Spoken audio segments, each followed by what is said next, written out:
working jobs we hate so we can buy shit we don't need. So what is going on, everybody? Welcome back to the channel. I'm your host, as always, JeffMan316, your pop culture reporter. My name is on that sign in the background, but the sign says JeffMan316 Live. That's where you and I join up right here, usually Sunday nights. 9 p.m. Eastern, we'll watch along to a movie. Talk about pop culture, talk about wrestling, talk about physical media. That's what this is. The physical media haul, or the haul of the week. It doesn't have to be physical media, but it could be some pop culture related item. Let's go ahead and talk about the physical media. There isn't a big haul this week. It's not very large. Large. No, it's actually kind of small. Large. No, it's small. It doesn't always have to be a large haul. Sometimes it can be small. Large. All right, whatever. It's not a large haul. So either way, it might be large for some people who don't buy but a couple movies. But for the amount of movies I usually buy, it's kind of small. So we're going to start off with a catalog title. Well, I think a lot of these are catalog titles, but it's one from Universal. I went ahead and bought the 4K of Bridesmaids. This is the unrated version. I've actually watched it. Pretty good picture quality. If you really like the movie like I do, you should probably upgrade it in 4K. I'll let you know the digital code redeemed in 4K for the theatrical and the unrated, from what I remember. So I watched the unrated. So you get a Blu-ray, you get a 4K, you get a digital code, and the carpet matches the drapes. So I love this movie. It's an ensemble cast. Somebody I was telling in one of my other videos about some of the people I don't usually like. I don't like Melissa McCarthy at all. I can't stand her. In this movie, she's tolerable. I think it's because she's in an ensemble cast and you get her in small doses. Like, I like her when she showed up in one of the Hangover movies, and I like her in this. So her in small doses is okay. Her as the star, not so much. I didn't like her in Mike and Molly. Is that the name of her show? When she got started, like in this, I used to say that she was basically the female Chris Farley, but I was giving her too much credit. She ain't got as much fucking talent as Chris Farley. So, But that was awesome. get over it if you love her. I apologize. We don't all have to like the same thing. So either way. The next two movies, and I don't have a theme here. There's not a bunch of Kinos. There's not a bunch of Steelbooks. There's a few Kinos. I got like two, and they both star Charles Bronson. I give you Rider on the Rain, and this is a blind buy. I heard good things about it. Somebody recommended it. It's from 1970. This was actually, if you think I'm old, this is actually came out before I was born. So it's got audio commentaries, both the 114-minute American cut and 120-minute French cuts. So really interested in watching this. It's the legendary director of Forbidden Games. Comes as stylish thriller starring screen legend Charles Bronson when a beautiful young woman in the south of France is stalked and assaulted by a mysterious masked assailant. She kills the man in self-defense, and in a moment of misjudgment, she dumps his corpse. Trying to return to her life, her world is turned upside down when an American investigator shows up. To her horror, seems to know everything. So Charles Bronson is the person. And we're going to go from that to a blind buy to a movie I've seen a bunch of times. This was one of the movies my dad loved with Charles Bronson. Got me to watch it. It's a very, very underrated movie. 10 to Midnight. And I should have checked the other one. If this actually has reversible cover artwork, and I reversed it to that. So really enjoyable. This came out in 1983, so this was when Charles Bronson was in his heyday. Bunch of audio commentaries, interviews, radio spots. Bronson is back on the streets with a vengeance, probably trying to play off his other movies. Serving up vigilante justice, get it? Death Wish. As only he can, tough guy legend Charles Bronson delivers one of his most riveting performances in the Cannon Films classic that's slick, suspenseful, and scary. So, if you haven't checked out 10 to Midnight, and you don't like his usual just straight up cop vigilante stuff, you might like this one, a little horror suspense edge to it. Speaking of horror, I give you B-movie cheese horror. We love this line of films on the channel. Visual Vengeance came out with number 27. They're numbered on the spine. The Screaming. In most of these movies I haven't seen in the Visual Vengeance line is from Wild Eye Releasing.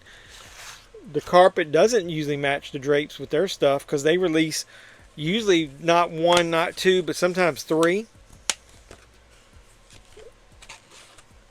Inside artwork is always usually different. They always usually come with one of these sheets of rental stickers and a poster. And in this case, it's got the Screaming motion picture score CD.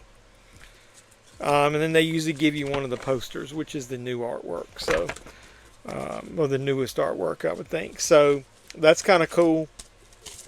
They always pack these things. It's got the new director supervised from standard definition, master. CD soundtrack is included. So sometimes there's bonus films on here. So there's your different cover artwork. So cool. The Screaming is number 27. Haven't seen it. Looking forward to watching that. And I'll watch it back to back because I usually do a double feature. Most of the time they release two. And in this case, damn, this thing actually has two movies on it itself. This is number 28 if you're counting at home. Look at that artwork there. I give you Born a Ninja and Commando the Ninja. And once again, this is the artwork you may see on most sites because this is without the slipcover. That fucking kicks ass, man. I love it. Kick ass. These movies, the cover artwork's always, just like with all Wild Eye stuff, is always better than the movie. So you get only one disc with this one, but there is, it says double feature inside. There is alternate cover artwork in there, so you got three options basically: the slipcover, the two reversible ones inside, a sheet of stickers, retro VHS stickers. This one actually has a little booklet, and it has the posters. Wait a minute, yeah, there's. I'm assuming that you get a poster for each one. Look at that. Any of you guys collect this line and do you hang up some of these posters? I haven't hung up any of the Visual Vengeance ones. So, sexy.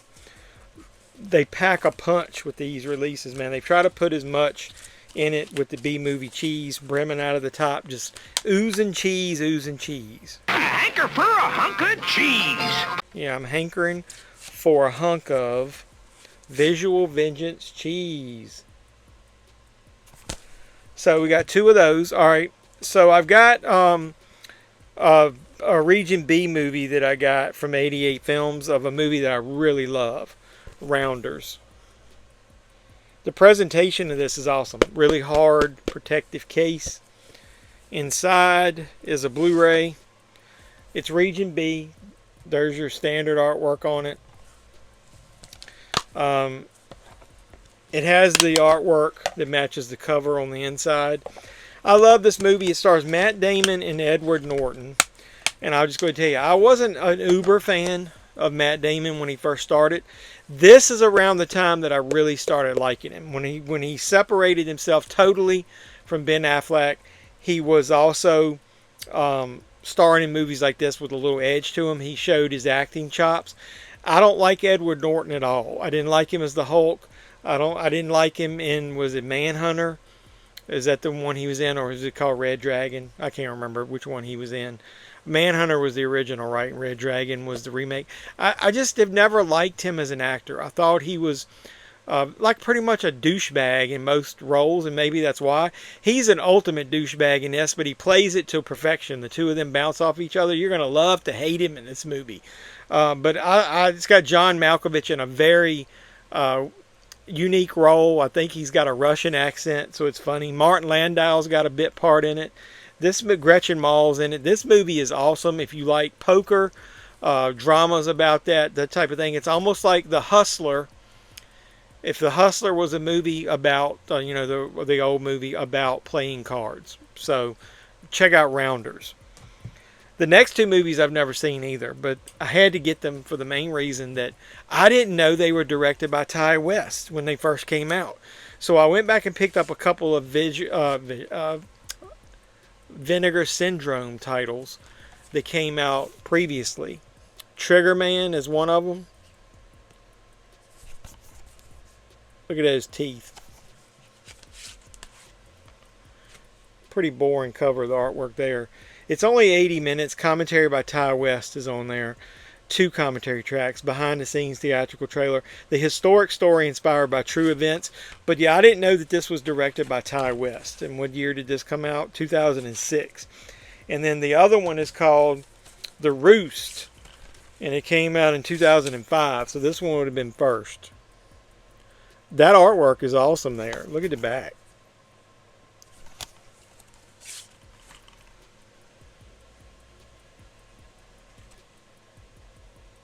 Get it to focus for you. 2 audio commentaries, one by Ty West. I love Ty West. I love the X trilogy.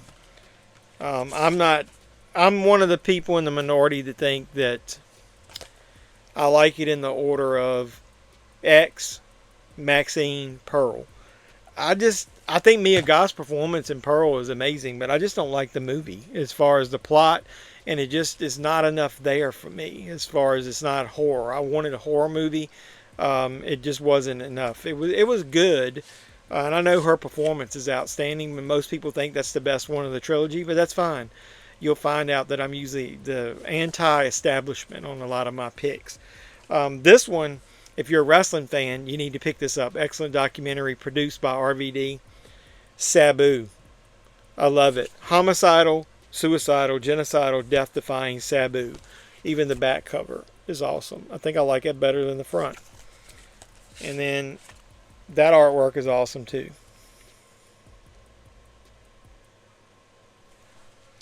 It's got audio commentary by the director Joe Clark and RVD, who produced it in interviews with Sabu, Judge Dredd, Samson, and film trailers. Sabu, very underrated talent, had a hard life, man.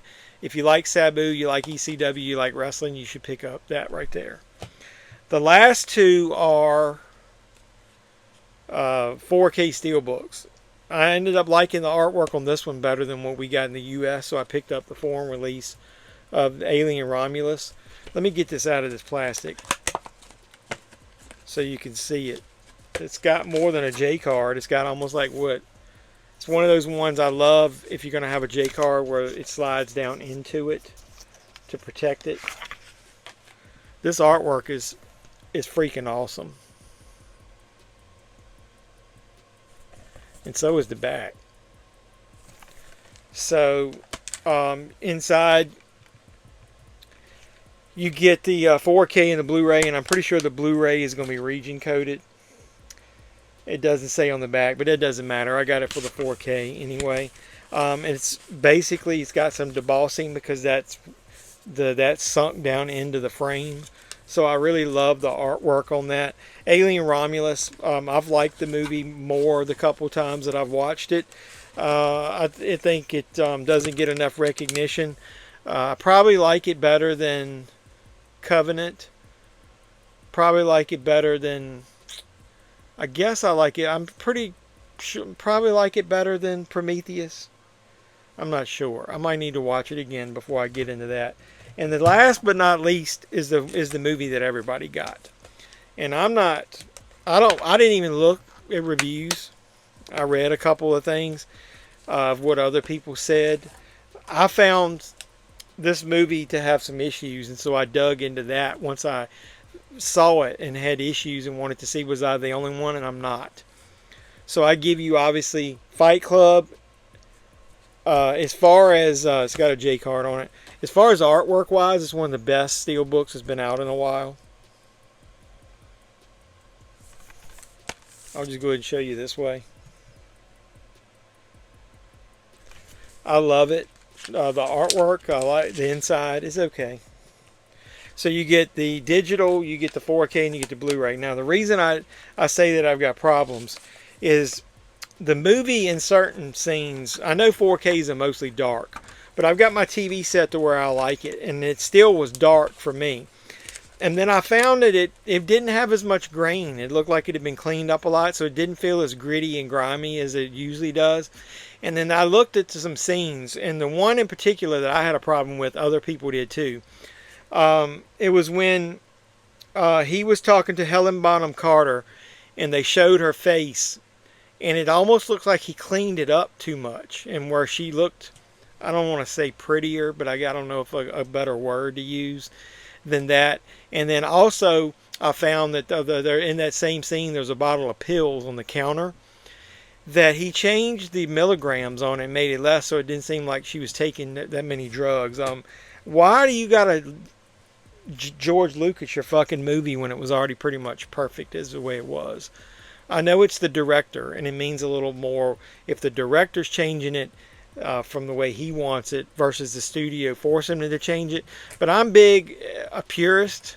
I really like the way the Blu-ray looked, and I'm almost to the point where I might prefer the Blu-ray, the original one, over this 4K. I don't know. The movie needs to feel gritty and grimy anyway, so does it matter? I was a little disappointed in the 4K once I found out that he made changes in it or whatever. Maybe it's just because I'm a purist, and I can't unknow that now once I noticed it. I don't know. Should I do a video on it? Because I'll get bashed, I know, by all the trolls and then all the people who post all the YouTube reviews talking about this is the next best thing to sliced bread. Now, I love having it in 4K in the collection, but now that I've seen that and read about it and connected the dots, it's going to be hard to unsee it. Maybe I'll put some space in it before I watch it again, and maybe it won't bother me as much. But the fact that he made changes and cleaned it up like he did and made it very dark in some scenes, I don't know. It's just not... It was, I guess disappointing is a good word. I don't hate it. It's not terrible, but it's just disappointing. I was so looking forward to this. This is one of my most anticipated 4Ks, at least, the first half of the year, and I'm a little disappointed in it. Let me know in the comments down below what you think. And I know you're going to say I'm being overly dramatic, but that's okay, because it's me, and when I'm watching a movie, whether it just be me and my wife, she doesn't really care about picture quality. I'm the one that's going to notice that shit, and I'm the one that's going to want to talk about it as far as how I feel about it on my channel. So put in the comments down below what you think. What is your favorite release that I picked up? Did you pick up anything else that I didn't? Put it in the comments down below. While you're down there, like, comment, subscribe, and share. Do all that normal YouTube stuff. I really appreciate the support. Hit the notification bell if you're a subscriber, and like when I go live for JevMan316 Live, it'll let you know. And then also when I post other videos like unboxings for, hey, let's talk about Valoria Video. There's an affiliate link in the description down below. That's a great online retailer if you want to buy some of this stuff and you can't find it at some of the bigger stores. Go to Valoria Video using my affiliate link. It helps out the channel. And if you've never bought there and it's your first time, use the code JevMan316 at checkout. It's going to give you 10% off your first purchase. So enough of my rambling. Hopefully you guys keep supporting me, and I'll keep making content for you. And until next time, boys and girls, it's been JevMan316, your pop culture reporter, signing out saying, you guys be safe out there. This is why everybody hates you. This kind of shit, ineffective, fucking bullshit